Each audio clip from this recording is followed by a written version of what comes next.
All right, everybody. Hope you're all having a good weekend here. Finally got all my parts in to replace the injector, so I'm go ahead and sort of starting that somewhat tedious task. All right, so here I am.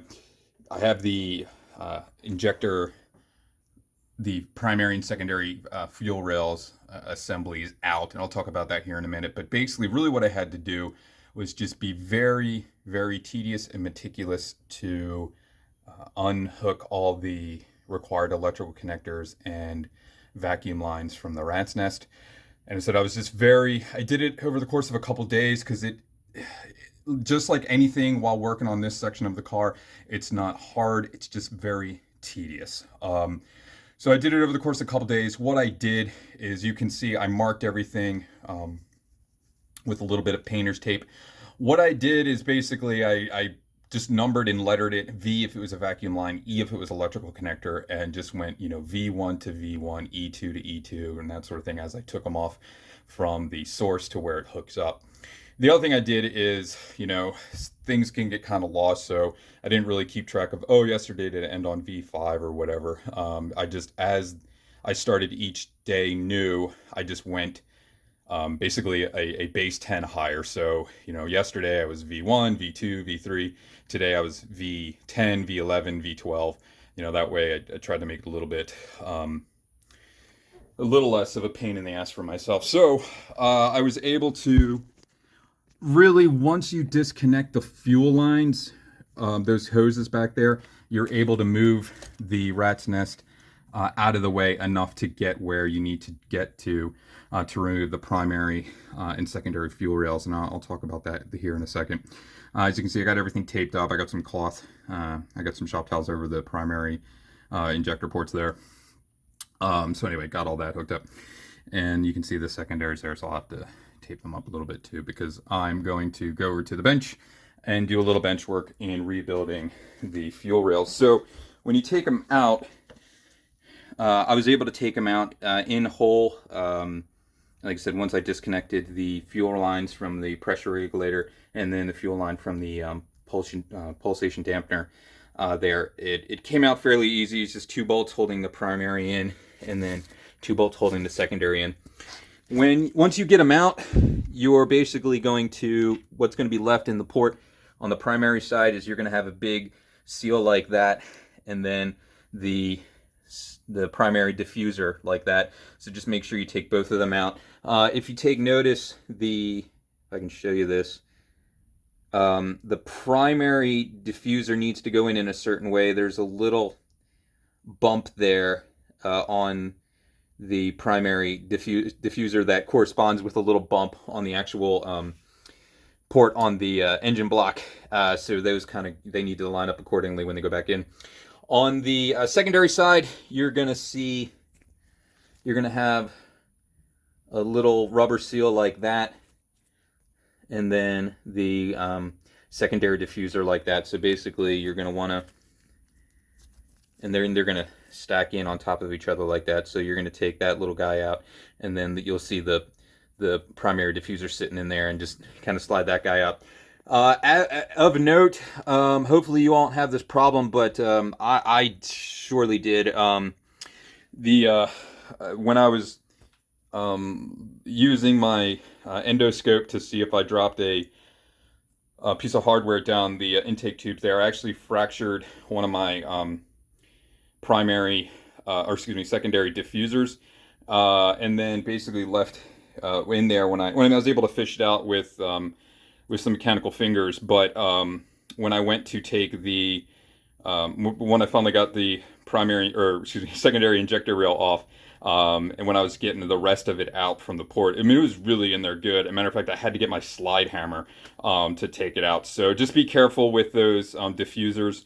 If they've been in there a little while, they're just plastic that have been heating up, expanding and contracting over time with the heat of the engine and whatnot. So they might be in there pretty good, harder than you would imagine. So just be a little bit careful about that and be ready for that. So, all right, I'm going to be back in just a little bit. I need to go inside and grab the parts that I need to replace the injectors. I got brand new injectors from Atkins Rotary and all the required O-rings and garbage to sort of rebuild that guy there.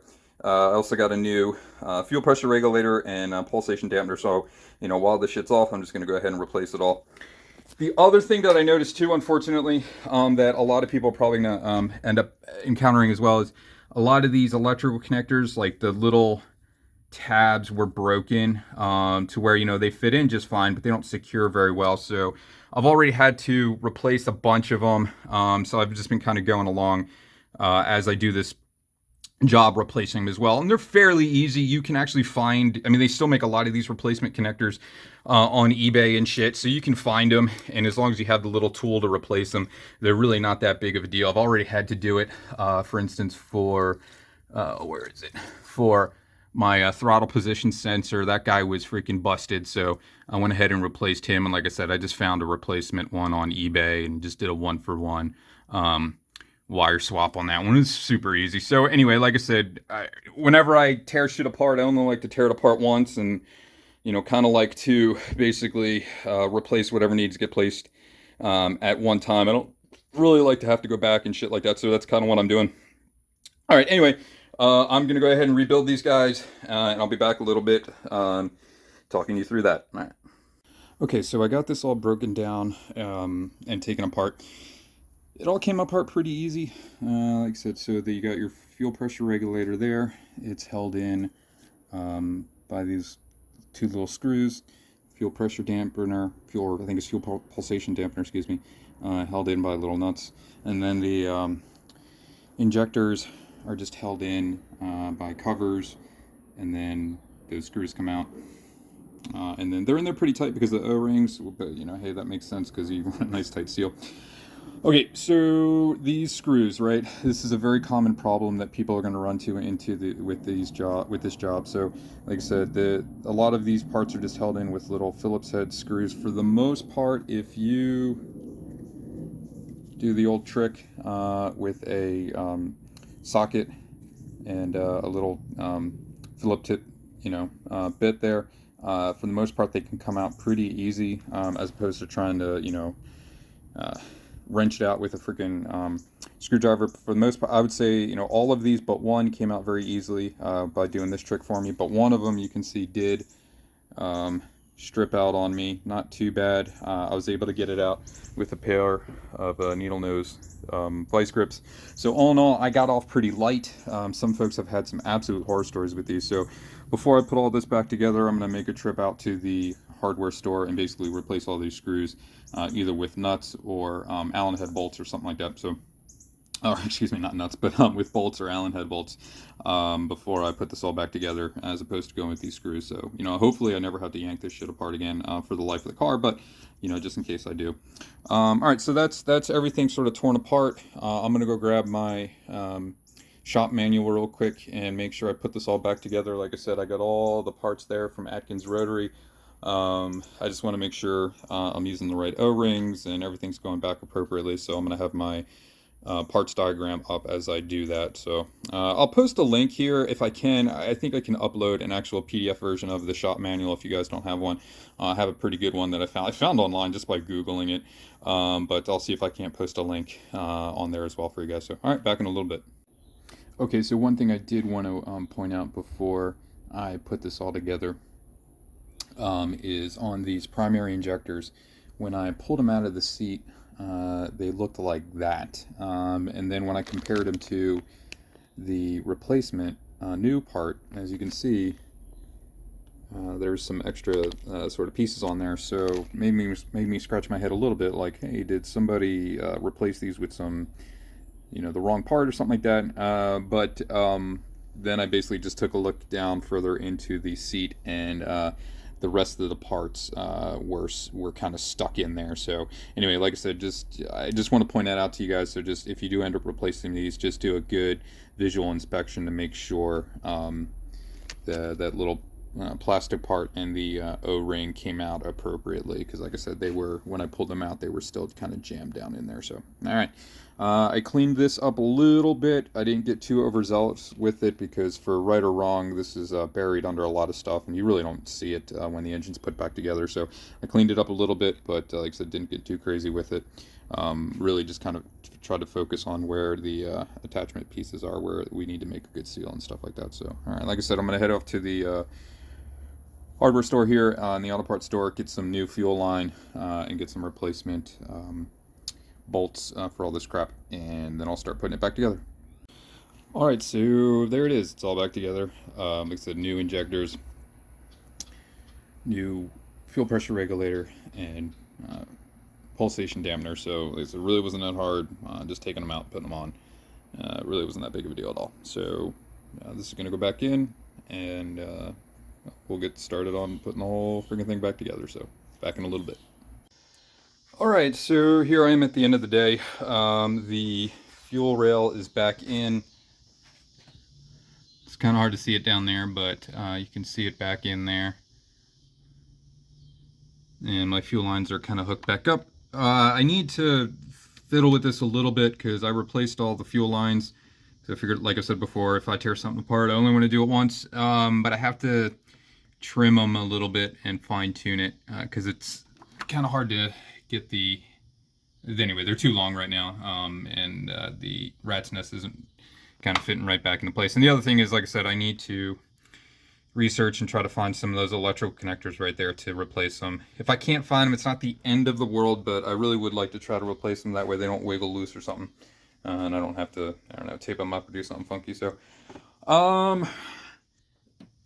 wanted to talk about this earlier, but I kind of forgot. But I removed the rat's nest from disconnecting the bolts there and there. And then once you do that, now you do have to disconnect the fuel line in order to move it out, because those will keep it in. But once I did that, the whole thing sort of slid out. Some people say it's going to be hard to show, but some people say you can remove those screws down there. I don't know if you can see it. And then there's some screws on the back. I don't know if you can really see them either.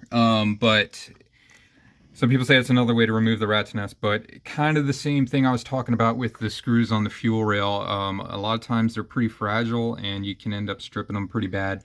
So I didn't really fuddle with that, and I didn't go that route. And then the other thing is since I'm here, I've been replacing some of these solenoids. Or solenoids, or whatever you want to call them. I got most of them from AtkinsRotary.com. I swear I don't work for them or anything like that, and I don't get any money from them. It's just where I get all my parts, or the majority of my parts. But so anyway, that's the end of the day here for me. I'm gonna go see if I can research some of those electrical connectors and just kind of keep slugging away at this. You know, I hate to keep sounding like a dead or a broken record here, but not a terribly difficult job.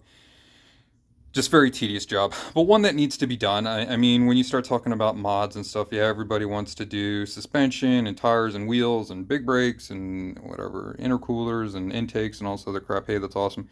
But you got to do these tedious things too. You got to do your you have to do your reliability mods and make sure the freaking whatever, the root is strong before you start putting all kinds of crazy crap on it. So it just sucks because nobody sees your hard work or anything with this crap, and certainly no one ever, photographed girls in bikinis behind or next to, spools of, vacuum tubing and shit. But like I said, it's got to be done, and you got to make sure all this crap's hooking and jabbing before we start doing the big stuff. So anyway, I'm gonna stop for the night, and I don't know if I'll pick back up tomorrow. I might kind of take it easy and wait for some parts to come in. But anyway, we're slugging along. We're making progress. And all right, everybody, have a good weekend.